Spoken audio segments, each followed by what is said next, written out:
Hey, welcome back to Dad Life Chess. This is Joel, and today I want to start a new series I'm calling Study Highlights.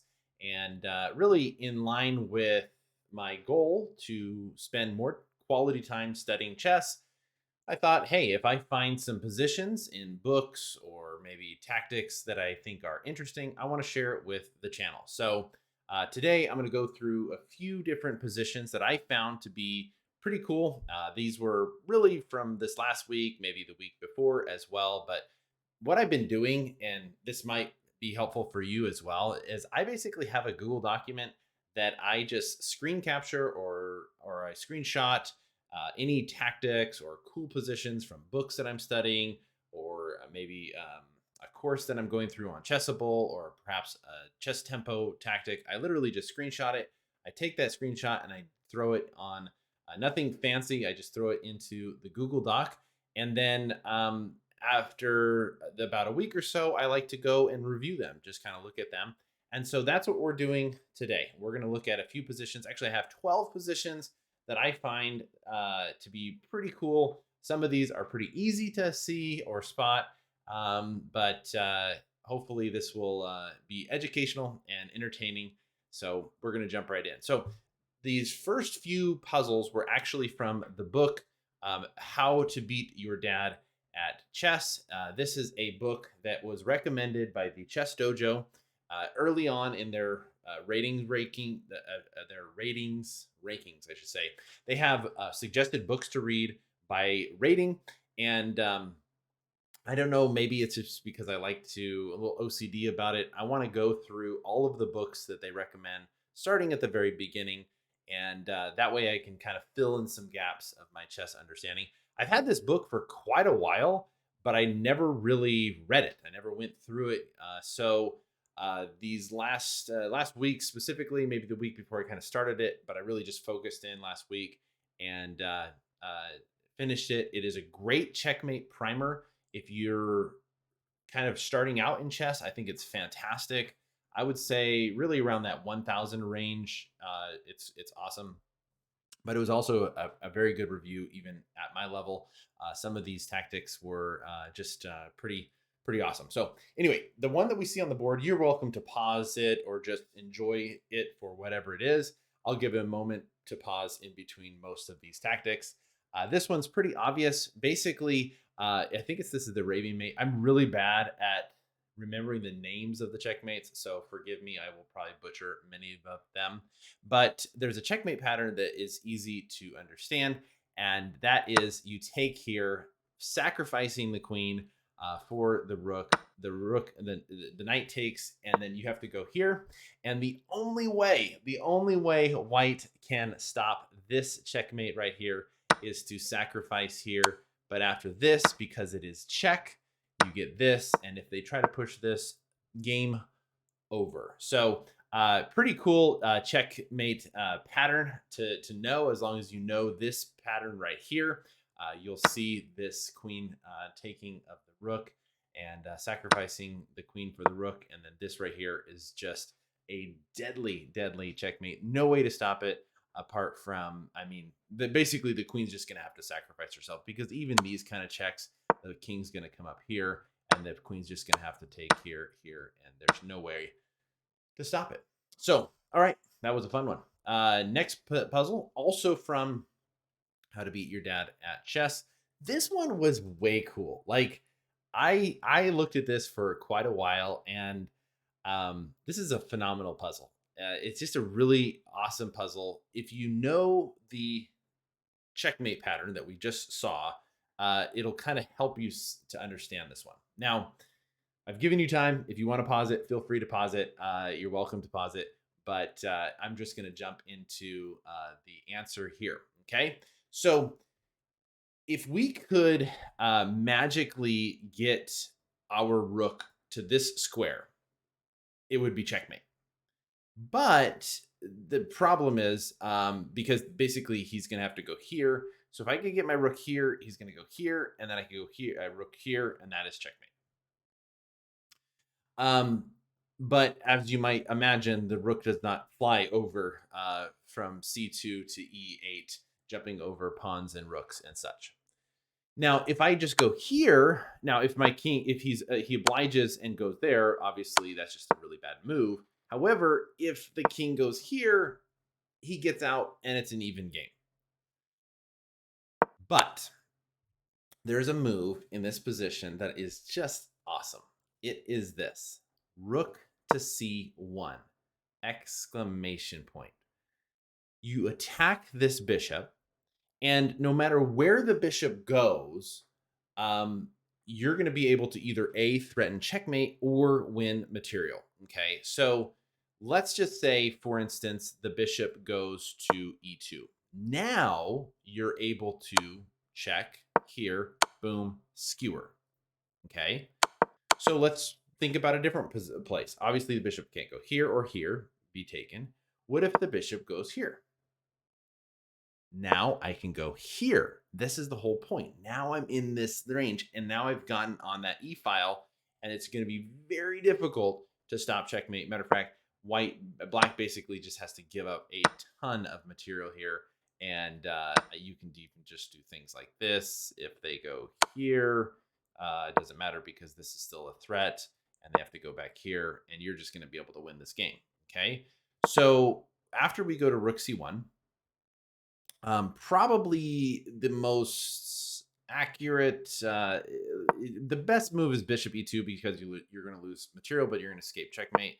The book gives rook a6, same issue, rook e1, boom, you're going to be able to get that e file.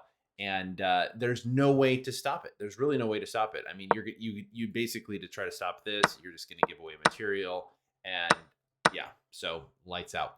But looking at this position, if you know the checkmate pattern, and that's kind of the whole idea behind this book, is if you could get your rook there, the checkmate will come. Well, how do you do it? You first threaten this bishop. Boom. If the bishop moves, you have this, which is pretty fascinating, and which I thought was pretty cool, because this actually will not work. This allows rook to d2. So if you wanted to like just say, oh, I'm just going to attack this, and that's not going to work. And because, oh yeah, if you try to double up here, that's check. So you'd have to just go back.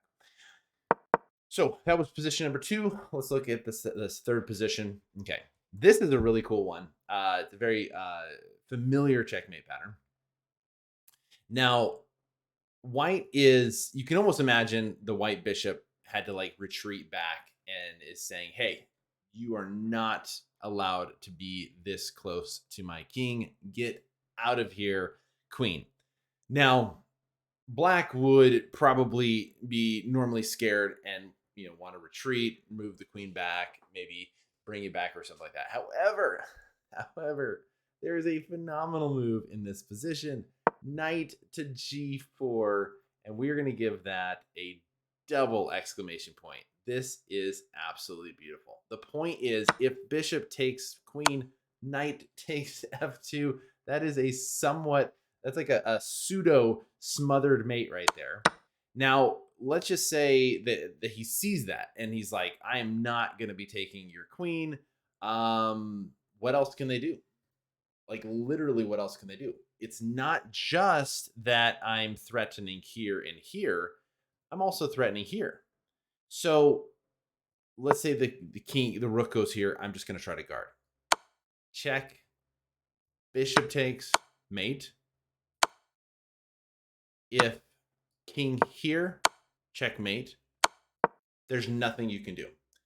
Really, the computer says, I love it when the computer is like, oh yes, the best move is here because it delays checkmate for one move. But we're not going to look at those things. Literally, knight to g4, double exclam.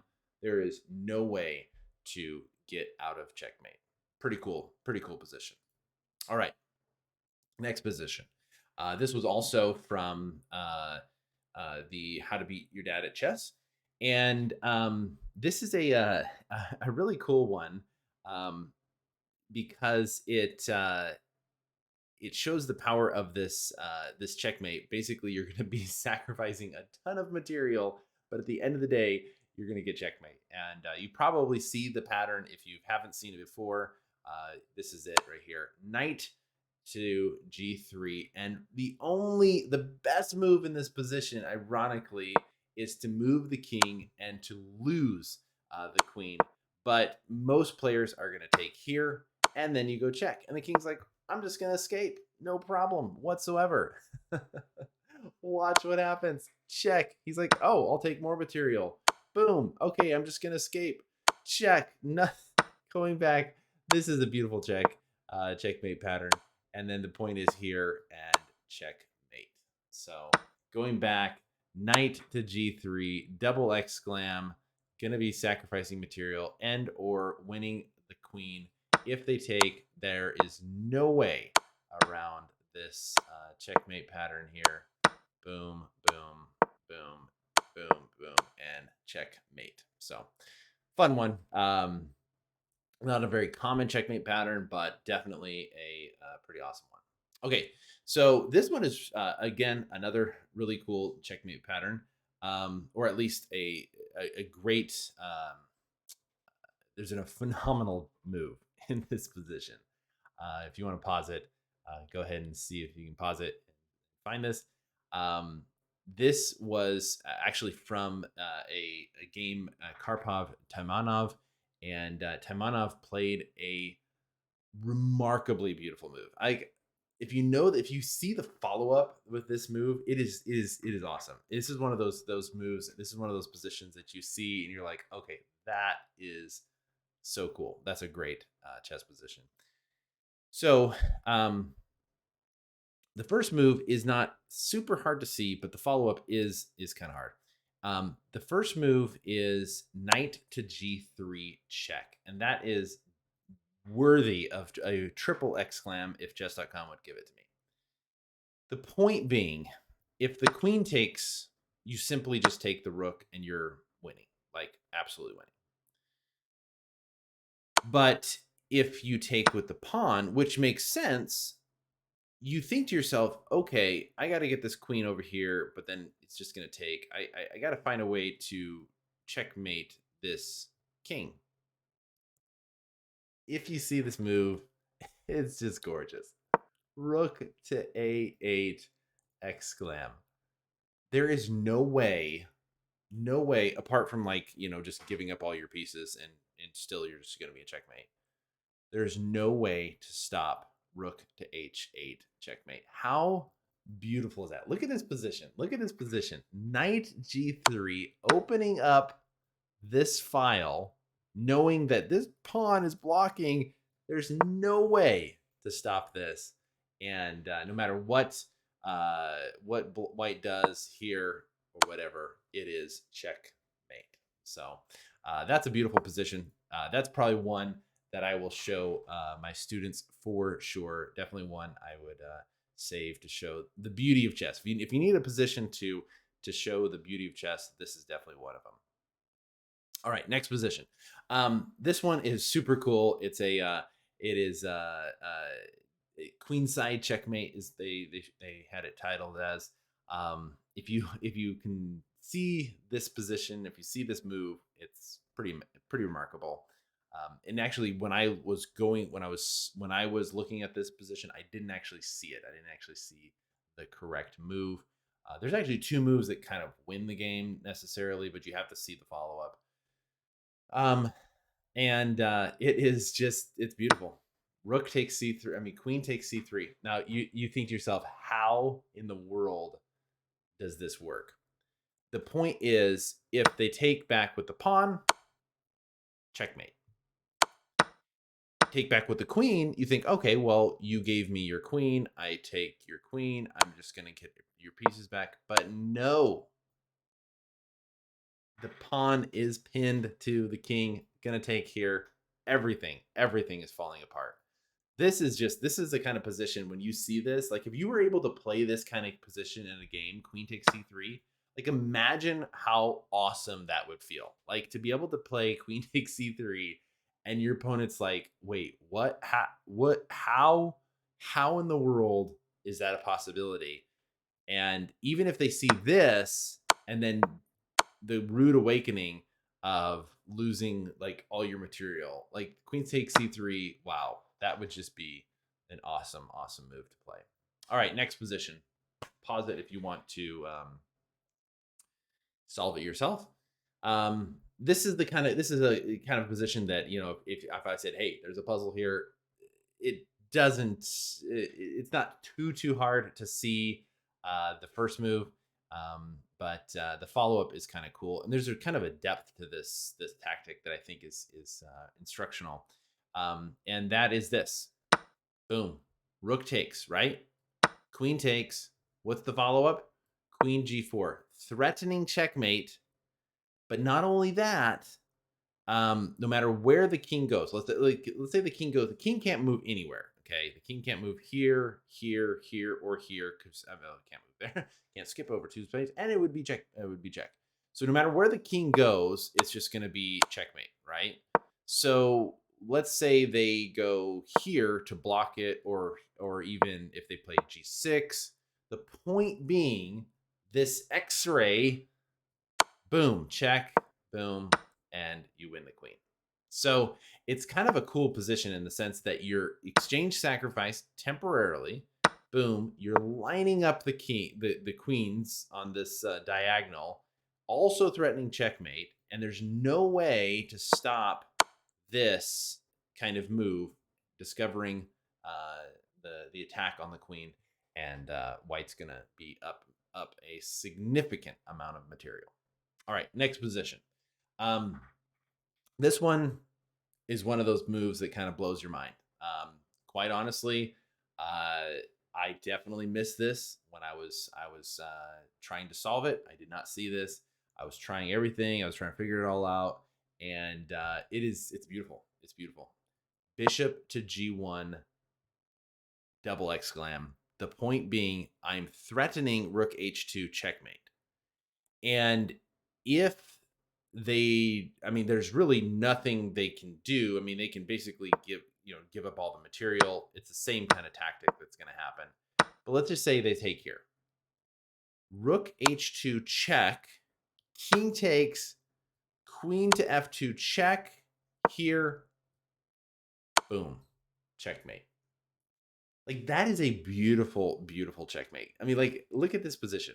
You seem like you have the attack. Black's has this open H file, but it's like, okay, how do I get the attack? How do I solidify this? How do I crash through? Bishop to g1, double exclam. There's no way to stop checkmate, because if takes, then check, deflecting the king onto h2. Boom, boom, checkmate. Yeah, pretty cool. Pretty cool. So yeah, those were the positions I found from, or I saved from the How to Beat Your Dad at Chess. And these next four are actually from puzzles that I did on Chess Tempo. I really like Chess Tempo for chess puzzles. It's kind of the one I go to on a regular basis. Probably every day I would try to do some some puzzles on Chess Tempo. I don't know if it's like a mental thing. I kind of like having like an app for specifically for puzzles, and I don't know, Chess Tempo. I like the type of puzzles, and I was really struggling with this one. I think I played here when I think I tried this, but then black has defense queen f6. I was trying to figure it out. This is beautiful. This is absolutely beautiful checkmate. Queen takes g7. You're like, what in the world? If the king tries to escape, that's checkmate. So obviously, king takes here. Boom, check, and checkmate. Wow, look at that. Look at that. So what a phenomenal checkmate pattern. To see that, boom, you just crash through like that. That was beautiful. This one actually I got, but I just found this to be very instructional. Definitely one I'll probably show my students. And if you kind of look at the back rank as the weakness, what's the move? Boom, exclam, queen to b5. Threat to take here, also threat to take here. There is no way. If you stop here, if you take there, boom, checkmate, right? You do something, you have to move here, boom, takes there. So definitely going to win there, win material. kind of a little bit more basic pattern, but definitely kind of cool to be able to attack there, and threaten back ring checkmate. All right, second to last one. Here it is. This one I missed. I missed this puzzle. It is kind of a cool. It's a mate in two. There's the hint. Can you find it? Checkmate in 2 moves. Can you find it? I think when I played this, because you're down material, black's down material, right? And I was trying to find the way to get around. I was trying to figure out the things. I think I played like here, but that doesn't. That allows the king to get away. So I missed it. I was like looking at I was looking at all the checks, but the hardest moves to find are the retreating moves. King here, queen here. The only move is f6, and then it's mate. So I missed that. I missed the this powerful diagonal. Everything else is covered. I mean, see, think about it. Everything else is covered, and I just have to cover this square. If I would have thought through, boom, boom, checkmate. Fun one. All right, this last one is kind of cool. I saw the first move, but I missed the last move, or the second move. And so here we have an end game. Black just took this pawn probably, and yeah, I think actually in the puzzle it is just taking the pawn, and they're saying, "Hey, I'm just going to be able to advance my pawn. You're not going to be able to stop it." So takes, and then go here. Now, how do you stop this pawn? I took here, and unfortunately, there's no way. I was like, I totally miscalculated that. Okay. So this is the correct move, but here, then what is the only move that wins in this position? What is it? That is correct. Knight to c5 exclam. Think about that. Now if they take here, boom, boom. With check, you're going to be able to stop here while you can do that, and you're going to be able to capture that. Even if they go here, you're able to just stop here, and then boom. There's no way for them to win. So takes here. This is the move. There's no way to stop. If they go here, you simply just go here, and you're going to be able to stop that pawn. So pretty cool. Well, hey, that was those are some cool study highlights that I came across the last couple weeks. I'll probably do this. I don't know. I'll try to do it maybe every week or every other week or so. Once I basically build up a small repertoire of puzzles that I enjoy and find interesting, I'll share them. So if you were able to solve some that I missed, let me know in the comments. And if you haven't already, please subscribe, leave a comment, like the video, all those things. They help a lot. They really do. And we're trying to kind of up the subscribers there, the subscription number there. And anyway, thanks for watching. We'll catch you next time on Dad Life Chess.